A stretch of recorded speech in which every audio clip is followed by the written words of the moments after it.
Hi guys, here is our first experiment. We're going to see how an online lecture differs from me in person. So yay, this will be really good fun. What I'm going to talk about is academic standing. What kind of grades you need, what happens if your grades get below a C average, how that affects financial aid, all that kind of stuff.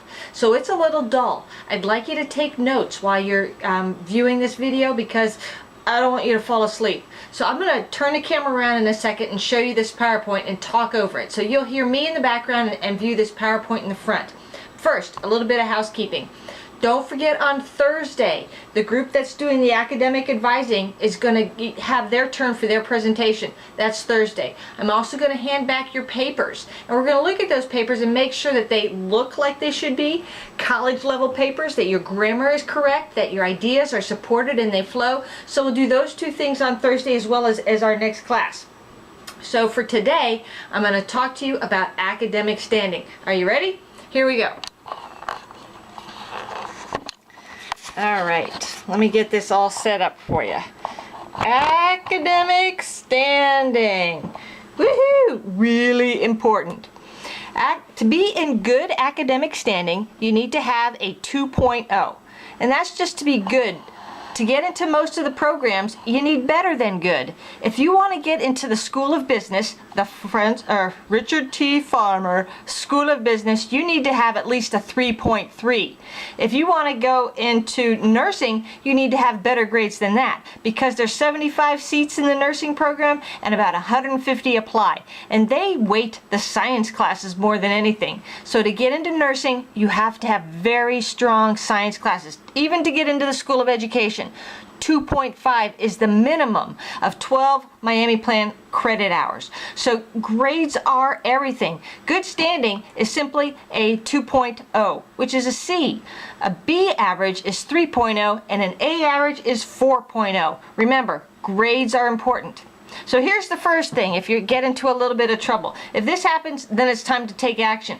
Academic warning is when you have less than 16 credit hours, which means about a semester. Most people take 12 to 16 their first semester.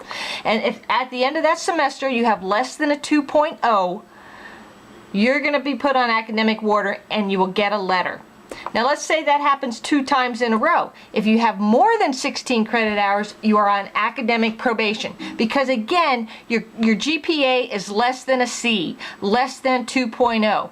And you will continue on academic probation until you get your cumulative GPA above that.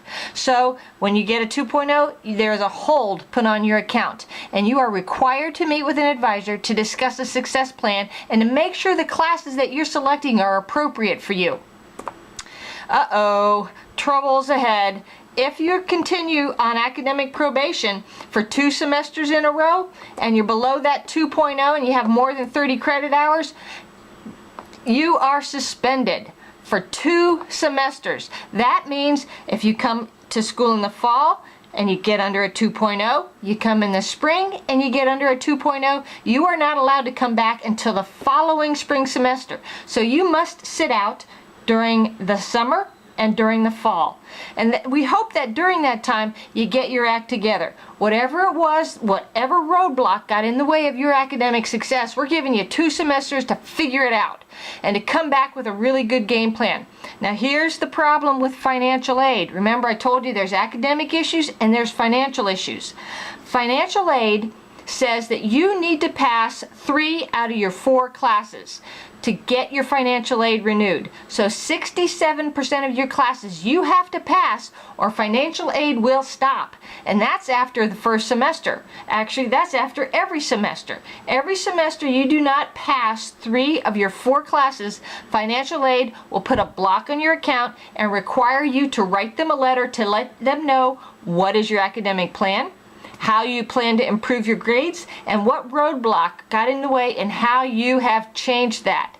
Well, let's say you want to transfer schools and you're suspended. Nope. Nope, because when you come to our school, just like when you go to another school, you have to bring your transcripts from that school. And if you're suspended here, you're suspended at UC. You're suspended at Cincinnati State. You're suspended at Ohio State. You can't go to another school if you are under academic suspension. These schools communicate and they want to know. So then, you've been suspended for 2 semesters. Then you're still under a C. You're dismissed. And that's serious. That means for 2 entire calendar years, you're not allowed back until you get that grade above a C. And that goes for everywhere else too. Same thing as with suspension. Same as dismissal. So how do you keep out of all of these muddy waters? Lots of ways. First thing you got to do is know what comes next. Your first quiz. Don't just look at the grade and throw it away. Use it for analysis, as well as your first test and your first paper. Look at it. Figure out what it is, are your strengths, and what are your weaknesses. So you got to know. Don't just look at the grade and throw it away. Look at it and study it. What are the nuances of that professor? What type of questions do they ask? What do they think is very important? What should you then think is very important? So use your papers and tests and quizzes as analysis. And then make sure you talk to your professor. See if you understand what they're asking. Get feedback, seek support. And don't forget the student support offices. We have a lot of them on campus and everybody's giving presentations about them. We have my office where we have tutors, learning coaches, computer coaches, all that kind of stuff. But you got to look at your quizzes and your tests to figure out what you need and come in and ask. Midterms. I cannot tell you how many students have not checked their midterm grades. This is really scary. You got to know what your grade is halfway through the semester. And it is required of all professors to submit grades for first year students in the typical 100 level classes. They will put them in there. Here's how you get there. muohio.edu, go to My Miami, and once you log in to My Miami, go to Bannerweb. And then it's, you go to Student Services, Financial Aid, check out Student Services, and then under Records. And that's where your grades will be. Don't wait till it's too late. You need to monitor your success all along the journey. And then if you figure out that you know more than is showing up on a test, come see me. That's what I do in my office. All that good stuff is what we're up to. All right, there you go. We are all done with our lecture. I want to check your notes on Thursday to make sure that nobody fell asleep. And tell me what you think of this format. Hey, talk to you later. Good night.